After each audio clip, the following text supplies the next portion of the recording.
Je suis Cheikh Amadou Tidiane Gaye. Je suis donc Cheikh Amadou Tidiane Gaye, coordonnateur du projet de création de la mutuelle des pensionnés de l'IPRES. Et comptons tenir notre assemblée générale le 13 juillet 2024. Bon, l'objectif de cette mutuelle de santé est de prendre en charge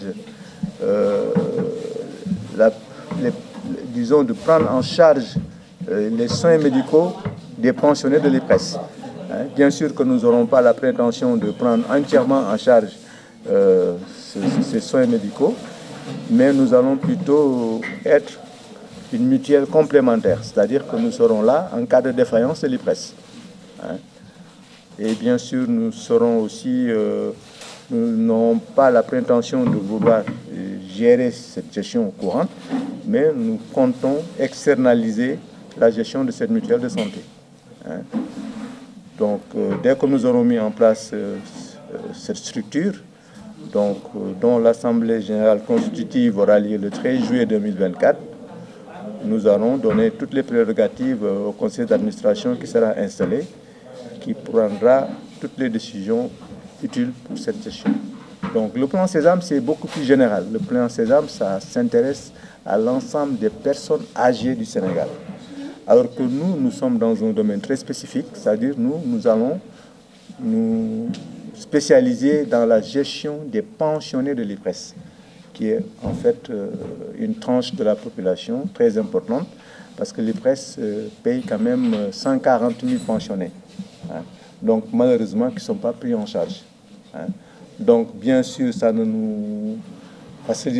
nous faciliter la vie plutôt, parce que non seulement nous pourrons profiter donc du plan Sésame, mais nous pourrons aussi prendre en charge les retraités en cas de défaillance de l'IPRES. Bon, nous allons essayer de faire de telle sorte que ça soit à la portée de tout le monde, c'est-à-dire notre prétention est de pouvoir soigner les 140 000 pensionnés de l'IPRES et qui malheureusement ont des pensions, disons, disparates. Disons, comme vous venez de le dire, il y a des pensionnés qui gagnent la pension minimale qui s'élève à 35 000 francs et je pense qu'ils sont dans l'ordre de 15 000 personnes. Il y a des veuves, malheureusement, qui gagnent parfois moins de 35 000 francs parce que, disons, la pension minimale n'a pas été étendue aux veuves. Donc, la pension minimale ne touche que les ayants droit, c'est-à-dire ceux qui ont cotisé. Par contre, les veuves, comme ils ne touchent que la moitié de la pension de leur mari décédé, ils n'ont pas été impactés par cette pension minimale. Donc, ils peuvent continuer à gagner des pensions de 15 000, de 10 000 francs. Donc, en fixant un taux de cotisation, disons par exemple, si on dit on prend 5%, donc ça permettra de niveler et de permettre à ceux qui gagnent plus de pouvoir être solidaires avec les moins nantis. Je l'ai dit, c'est notre ambition. Mais dans un premier temps, comme toute chose, il faut bien qu'il y ait des fondateurs. Donc les 120 membres qui ont accepté de cotiser 20 000 francs seront les premiers membres fondateurs. Et ils seront chargés tout simplement de codifier, de mettre en place les statuts, les règlements intérieurs, de créer aussi, de former un bureau. Et après ça, leur rôle, ce sera d'enrôler les 140 000 pensionnés de l'IPRES. C'est ça notre objectif. Mais il faut bien un début. Donc cette première assemblée générale constitutive ne sera que le premier jalon que nous allons poser et qui permettra d'avoir une structure formelle reconnue par l'État et qui nous permettra aussi de pouvoir enrôler les 140 000 pensionnés. Mais on espère qu'on aura leur bénédiction. En tout cas, ils ont été invités à cette assemblée générale. On a échangé avec eux, mais peut-être pas techniquement sur les faisabilités, mais ils sont au courant. On les a informés dès le début que nous allons mettre en place cette mutuelle de santé. Et la réponse que nous avons eue, c'est qu'ils nous ont fait comprendre que ça, c'est une affaire individuelle.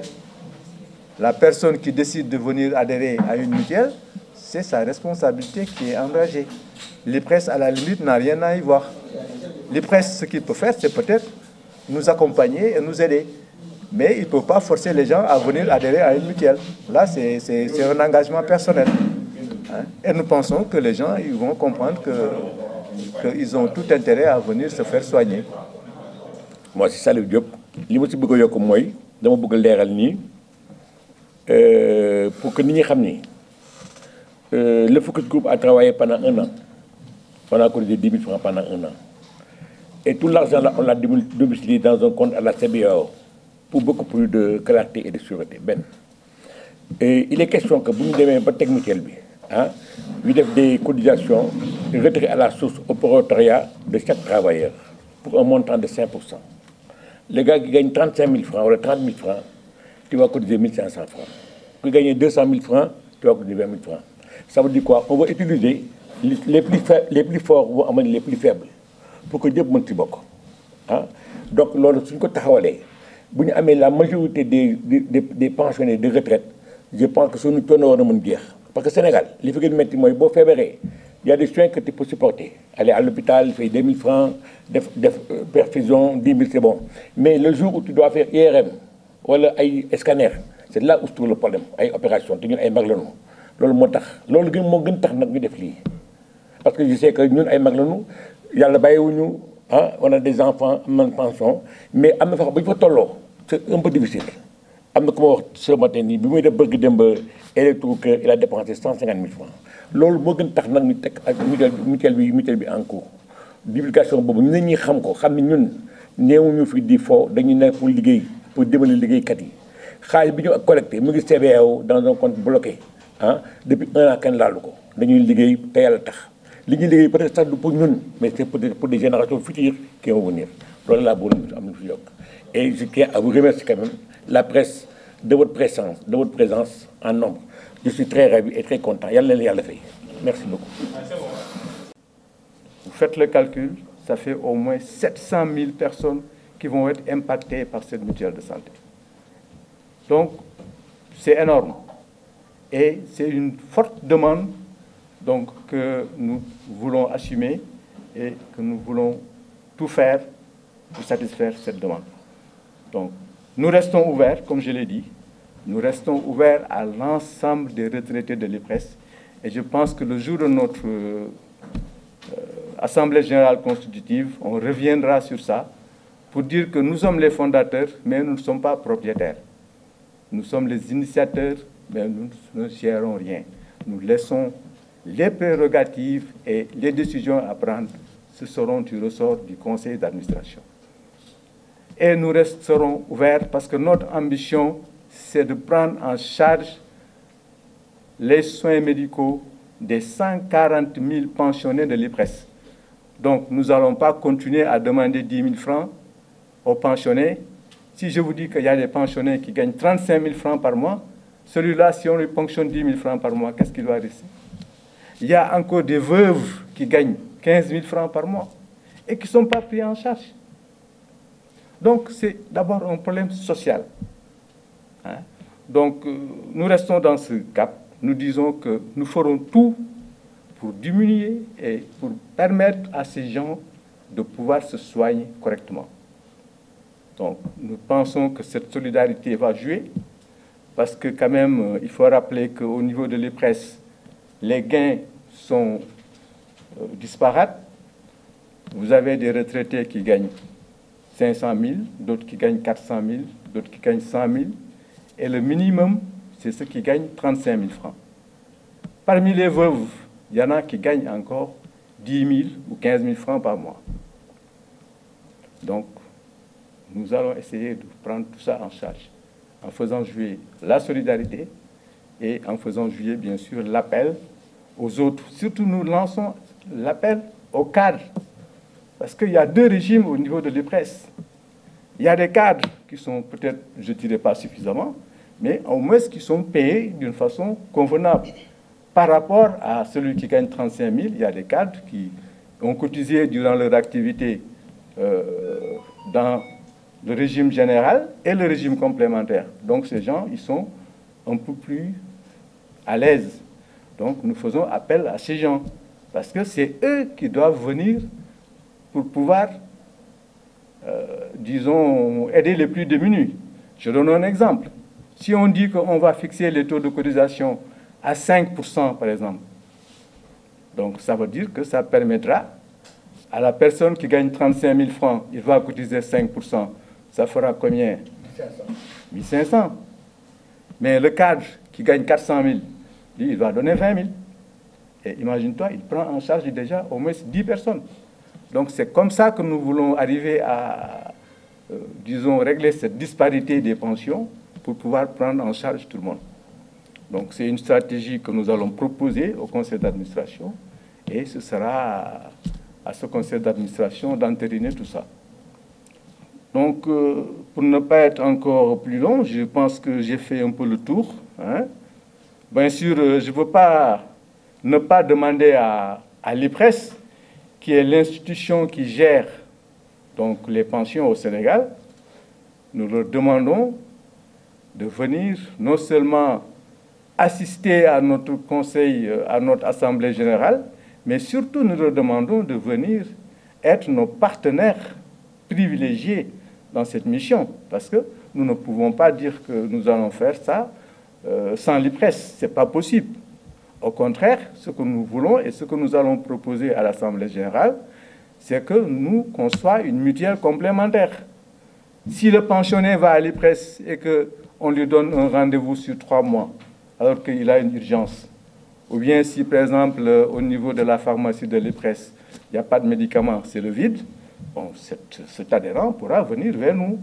Et nous, on pourra aussi au moins prendre en charge ce retraité. Donc, nous allons être un complémentaire. Donc, nous n'allons pas prendre en charge complètement le pensionné, mais nous allons continuer à bénéficier de ce que nous offre l'IPRES. Et maintenant, en cas de rupture ou en cas de difficulté majeure, que le pensionné puisse venir au niveau de la mutuelle et se faire soigner. Donc, c'est pourquoi nous lançons un appel à l'IPRES pour non seulement nous soutenir, mais en plus nous aider à pouvoir prélever, si on fixe un taux de prélèvement en fonction du pourcentage, qu'il puisse nous permettre de le prélever directement sur la pension du retraité, ce qui va permettre de pérenniser cette mutuelle, parce que nous n'allons pas quand même faire le tour de 140 000 pensionnés pour récupérer des cotisations. Voilà, donc c'est la seule chose que nous demandons à l'IPRES. Le reste, nous, on s'en charge. À l'État du Sénégal et aux nouvelles autorités de ce pays, nous allons demander aussi de nous soutenir. Hein?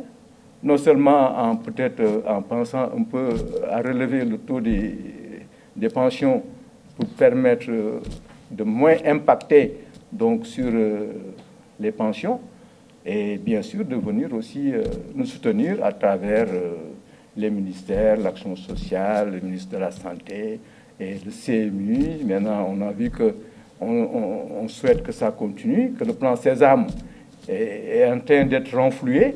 Donc, ils ont payé les dettes au niveau des hôpitaux. Ça aussi, nous allons les utiliser. De toute façon, la mutuelle va utiliser tous les créneaux pour pouvoir amoindrir ses charges. Hein. Donc, là aussi, je pense que notre appel sera entendu. Et bien sûr, après la mise en place de cette mutuelle de santé, nous allons nous lancer maintenant dans la partie financière. Donc, parce qu'une structure, il faut aussi la financer. Donc, et comme je vous l'ai dit au départ, nous ne comptons pas trop sur les pensionnés, les pensions pour financer cette mutuelle. Nous allons réfléchir à avoir une structure financière qui pourra prendre un peu en charge, disons, la collecte et tout ce qui suit pour pouvoir financer correctement cette mutuelle. Il y a certains qui pensent qu'il faudrait aller directement à une fondation, dont d'autres qui disent qu'il faut faire une mutuelle d'épargne et de crédit.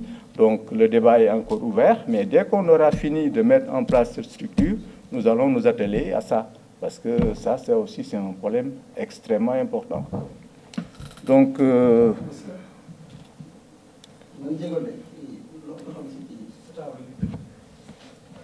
Pardon? Ok. Donc je pense que j'ai lancé l'appel à l'IPRES et à l'État. Bien sûr.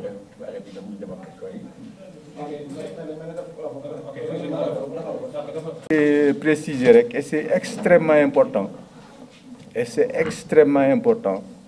moi, nous avons une ambition à notre âge, nous devons gérer mutuelle. Nous avons une partie qui nous gérer. Mais ce que nous voulons nous, Focus Group, nous discuter avec une structure de santé qui est Transvie. Transvie, ils sont partout dans le Sénégal. Pharmacie, si vous avez une Transvie, nous le savons. Hôpitaux, si vous avez une Transvie, nous le savons. Nous avons une publicité pour Transvie. Mais je veux savoir que nous essayons de nouer un contrat de partenariat avec Transvie. Donc, nous devons éviter que nous de gérer une gestion quotidienne qui va être fastidieuse. On va tout simplement négocier avec Transvie, qui sont représentés partout au Sénégal. Nous avons signé le partenariat. Nous avons prélevé l'IPRES, de les contrôler. Comme ça, nous devons faciliter ce liggéey. Bon, c'est ça que je voulais compléter et c'est extrêmement important. Hein? Voilà, Adja Rokhaya voudrait compléter un peu. C'était notre ami, cher Cheikh Tidiane, par rapport à la gestion. Donc, nous avons décentralisé la gestion, donc confier, externaliser, donc confier à une assurance. Mais on pense déjà à la digitalisation, donc qui va nous permettre, on y pense, mais c'est-à-dire que nous voulons mettre en place mutuelle, tête ko, en même temps, nous avons la digitalisation. Parce qu'on est à l'ère numérique, donc on a pensé à ça aussi. Et ça, vraiment, avec le projet que nous avons, de nous permettre, vraiment, ce sera très facile. Très facile. Donc, là, c'est beaucoup de Moi, c'est Taha Sow, donc je suis dans la commission finance donc, de la mutuelle. Donc, c'est juste pour compléter, cher. D'abord, pour revenir à l'idée de la mutuelle. Hein?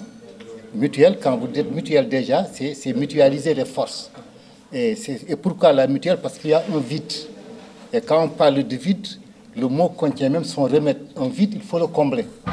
Donc il y a une défaillance donc, des structures sur place qu'ils sont incapables, qui matériellement ne peuvent pas tout remplir. Donc l'IPRES a dit que dans ses attributions, ce n'est pas de prendre en charge les soins des retraités, mais elle le fait par œuvre sociale. Donc on peut bien l'accompagner. Et donc, on a dit, à partir de ce moment, il faut que nous, on prenne ça en charge. Donc, comment prendre en charge? C'est d'unir nos forces, donc en créant une mutuelle. Et c'est pour cela que Cheikh a parlé tantôt des cotisations, et on a fixé un taux, un pourcentage, donc une valeur relative. En mettant une valeur relative, c'est pour prendre en compte donc, les possibilités de tout un chacun. Hein? Donc, celui qui gagne 100 000 paiera 5%, c'est 100 000. Celui qui a 15 000 paiera 5%, c'est ainsi. Donc ceux qui ont le plus de moyens vont aider les autres. Tout le monde ne tombe pas en même temps malade et on touche du bois, on souhaite ne pas tomber malade, mais au moins avec ce qu'on a réuni donc, pour pouvoir compenser ça. Donc c'est ça l'idée de la mutuelle. Donc pouvoir compenser ça et venir en appoint. Et comme tu as dit, au plan Sésame qui arrive à ses limites, c'est pour cela qu'on a négocié avec une structure d'assurance, c'est pour venir en complément. Donc il y a déjà quelque chose qui est sur place, mais nous on vient en complément. Mais en venant en complément, on vient en solidarité, on vient en mutuelle, donc pour que ceux qui ont des revenus plus importants puissent accompagner les autres. Voilà.